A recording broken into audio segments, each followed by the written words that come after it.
Welcome to the Deep Dive, where we take your insights and turn them into clear, actionable knowledge. Today, we're plunging into a topic that, well, it subtly impacts nearly every workplace, maybe even yours, yet it often goes unnoticed. We're talking about cognitive dissonance in the organizational setting. We've got some really insightful material here, particularly from an article called Workplace Cognitive Dissonance, The Silent Culture Killer, which was published in the Influence Journal. So our mission for you today is really to unpack this quiet but persistent problem. We want to help you identify its symptoms and understand how it genuinely erodes trust and engagement. And not just for individuals, but, across entire organizations. Yeah, it's a powerful concept. The research we're looking at, it actually describes cognitive dissonance as something like a door creaking in the background, small, persistent, unsettling. It's that kind of nagging feeling, right, when something's off in your team or your company, but you can't quite put your finger on it. So we'll explore what it is, why it matters so much, and crucially, what you can actually do about it. Okay, right. Let's unpack that. So, at its core, workplace cognitive dissonance. It draws from Leon Festinger's theory from the late 1950s. And for an individual, it's basically that mental, maybe even emotional discomfort we feel when our actions contradict our beliefs or our values. Precisely. And the brain, it instinctively tries to resolve this internal friction. It's uncomfortable. Yeah. So it might lead us to change our behavior, or maybe rationalize the contradiction, or sometimes even subtly adjust the belief itself.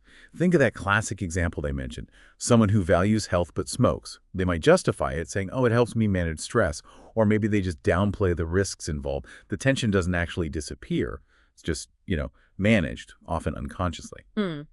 So how does this individual struggle, this internal thing, how does it translate into something bigger within a workplace? Because the research is pretty clear this isn't just a personal issue. Yeah, that's where it gets really systemic. In an organization, cognitive dissonance happens when, say, leaders or teams or even the institution as a whole consistently act in ways that contradict their stated values. And that, well, it sets up a culture of confusion, definitely distrust, and eventually cynicism. People might not say it out loud, but they feel it. And eventually, that feeling makes them stop believing in the organization's stated ideals at all. The research we're exploring calls it a silent culture killer. That's a pretty strong phrase. And it paints a stark picture of the cost, suggesting it erodes the very foundation of leadership trust. Exactly. And the crucial question then becomes, okay, if trust erodes, what are the tangible consequences? What actually happens? This material highlights that employees might still, comply. They'll do the work, but their hearts aren't really in it. Teams become polite, maybe agreeable on the surface, but they're deeply disengaged. And real innovation, that often just dies. And perhaps most critically, the research says, we see good people begin to quietly leave. And that's not always physically leaving for new jobs. Sometimes it's emotional withdrawal or passive resistance or, what people are calling quiet quitting these days. Right. That's a powerful idea, people disengaging without actually walking out the door. It's also interesting that the research points out this often starts with genuinely good intentions from leaders, right? Yes, absolutely. That's key. It's rarely about deliberate deception, at least not initially. Leaders might genuinely believe in values like, say, transparency or collaboration. But then, under immense pressure, small compromises get made. Maybe policies prioritize short-term efficiency over long-term empathy. Or the reward structures end up celebrating the wrong metrics. Or leaders just get overwhelmed and start saying one thing and doing another. The core insight here, really, is that workplace dissonance is primarily about misalignment. And if you leave that unaddressed, it always has significant consequences down the line. Okay, this next part is where it gets really interesting, I think, for anyone trying to spot this in their own environment. The material emphasizes that dissonance is dangerous because it's, quote, rarely obvious. It's often a slow, quiet accumulation of mixed messages. Yeah, and the piece gives a couple of really vivid examples that I think will hit home for a lot of people. One is the organization that, champions work-life balance. It's all over the employee handbook, maybe on the website. Right, you see it everywhere. But then, in practice, the people getting promoted are the ones answering emails at midnight. Vacations are kind of subtly frowned upon, and those who actually try to set healthy boundaries, they might get labeled not a team player. Yeah. The article sums it up just perfectly. No one is lying, but everyone is confused, and eventually the message becomes clear. What's rewarded reveals what's real. That's so true. And the second example they offered was a church emphasizing grace in its theology. Very positive message. But internally, it operates with a really high control leadership model. So the preaching might be wonderful, but the staff culture is driven by fear, maybe micromanagement, that inherent contradiction between what people hear on Sunday and what they actually experience Monday to Friday, it inevitably leads to deep disillusionment. And the point is, these aren't just isolated incidents. The research suggests these kinds of systemic patterns are actually everywhere once you start looking for them. And this isn't just about, like, team morale being low, is it? The research claims cognitive dissonance actually bypasses the rational parts of the brain and hits directly at the level of emotional safety. It even talks about a physiological response. Yeah, it's quite profound, actually. How inconsistent messaging, especially when it comes from authority figures, it registers in our brains as a subtle threat. It can trigger the amygdala, the fear center. That increases cortisol levels, raises heart rates, and it literally decreases our access to higher order reasoning. So it's not just a feeling. It creates this sort of chronic low-grade anxiety within teams. Wow. Okay, so how do we actually see that anxiety? How does it manifest in a team or an organization? Well, it often shows up in subtle but really damaging ways. Employees start to withhold things, not just feedback, though that too, but also their emotional investment. They stop asking those clarifying questions. They shy away from taking creative risks. They basically learn to smile and nod, to play the game and just quietly distance themselves emotionally. Cynicism starts replacing genuine commitment, and there's a profound irony highlighted in the research. Once dissonance becomes cultural, the very people who are harmed by it start participating in it themselves. They internalize phrases like, oh, we just do what we're told, or, yeah, you have to play the politics here. Right. Essentially, the environment trains them to survive, but often at the cost of their own emotional integrity. Yeah, and the research points out something really poignant, that when good people go quiet, it's often the most thoughtful, the most values-driven individuals who disengage first. Right. And you have to ask, why them? Why are they the first to check out? It's often because they cared so deeply in the first place, and they were genuinely wounded by the inconsistency. They tried hard to reconcile the stated ideals with the reality they were seeing. But that tension just became unsustainable for them. So they either leave physically, they quit, or, just as damaging for the organization, they live emotionally. And this makes it incredibly hard to diagnose from the top, doesn't it? Because superficial metrics like maybe productivity numbers, they might still look stable. But underneath, the culture is actually unraveling. Trust is hollow. And crucially, no one feels safe enough to tell the truth about it. The article also shines a light on the leader's experience, suggesting it can be more painful for those leaders who genuinely want to lead with integrity but feel trapped. Trapped in a system that promotes this dissonance. This is such a critical point. Leaders themselves can feel deeply torn. Maybe torn between their personal beliefs and, say, what the board expects or what the budget realistically allows.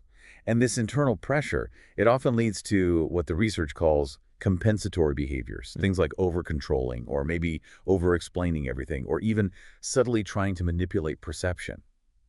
And it's not necessarily because they're bad leaders, but often because they fear losing control or perhaps losing trust if the cracks show. Right. And what happens if that kind of inner fracture, that leader's own dissonance, isn't acknowledged or addressed? Well, the dissonance just tends to grow, doesn't it? Leaders can become increasingly defensive, maybe reactive, guarded. They might start blaming others for the very disengagement that they inadvertently helped create. They might retreat to focusing only on performance metrics to justify their decisions, which ironically just perpetuates the very culture that's burning them out in the first place. It's a cycle. Okay, so this sounds pretty bleak, but the research says cognitive dissonance isn't necessarily a death sentence for an organization. So what's the path to repair? The source is clear. It takes more than just, better communication or a new set of values posters. Absolutely not. Posters won't cut it. The foundational first step, according to this research, is naming the gap, acknowledging it. The article emphasizes the profound dignity in a leader having the courage to simply say, look, we've been inconsistent here and we genuinely want to do better. That isn't a sign of weakness at all. It's actually the beginning of repair. Okay, so naming the gap is step one. Once that's done, what's the tangible next step? How do you actually move towards change? That leads straight to the essential question of achieving structural alignment. And that means asking some really hard questions across the organization. Questions like, where do our actual policies contradict our stated values? Or what do our reward systems really incentivize in practice, not just on paper? What kind of behavior actually gets promoted around here, and what kind gets quietly ignored or even punished? And maybe the most critical one, where are we, perhaps unconsciously, asking our teams to just pretend? The ultimate goal here is to restore integrity, right? So people can stop just surviving and actually start trusting again. And the article ties this sustainable alignment back to something even deeper than just practices and policies. It talks about the leader's relationship to their own identity. What does that mean? It's a fascinating distinction they make. When leadership is driven primarily by, say, performance or managing your image, dissonance is almost inevitable, isn't it? You end up saying what you think will impress people, you might avoid uncomfortable truths, you shape your vision around how you think it will be perceived. But when leadership is genuinely rooted in identity, when it flows from a secure, grounded sense of self, that pressure to constantly perform, it eases up. You can admit fault without fearing it'll destroy you. You can hold values with real conviction because you're actually living them, not just using them to seek validation. That definitely sounds like a slower path, perhaps, but ultimately maybe far more impactful. It really is. Yeah, this kind of leadership, it isn't flashy. It might not scale at lightning speed like some other models, but the research suggests that over time, it creates the kind of culture where people don't have to choose between honesty and belonging. They can be both real and safe, both committed and whole. And in a world that's just filled with leadership performance and organizational spin, the article concludes, that kind of alignment becomes rare and radically attractive. People crave it. Wow. Okay, we have covered a lot today on workplace cognitive dissonance. We've gone from its definition and the individual impact all the way to its corrosive organizational costs, how you might spot its silent patterns, and the really profound effects it has on both teams and leaders. Yeah, and if you connect this back to the bigger picture, I think a core idea to take away is that trust, real trust, it isn't built on charisma or fancy vision decks or even those fun team-building retreats. It's built almost entirely on consistency. Consistency between what we say and what we actually do. And while, cognitive dissonance is probably an inevitable human experience in small doses, when it becomes a structural pattern within an organization, that's when it corrodes the very thing influence depends on, credibility. So what does all this mean for you, our listener, if you're sensing some of that subtle friction in your own team? Maybe if engagement seems to be fading, or perhaps the mood has just shifted and you can't quite name why. The research really urges us not to immediately jump to looking for a new tool or, better marketing slogans. Exactly. Instead, it challenges you to start with just one courageous, really honest question. Where is there a gap between what we say we value and what we actually do? And then there's that powerful concluding thought from the source material. Close it. Not perfectly, but persistently. That's where influence begins again. Thank you so much for joining us on this deep dive. We really hope this exploration empowers you to foster cultures of genuine trust and alignment wherever you are.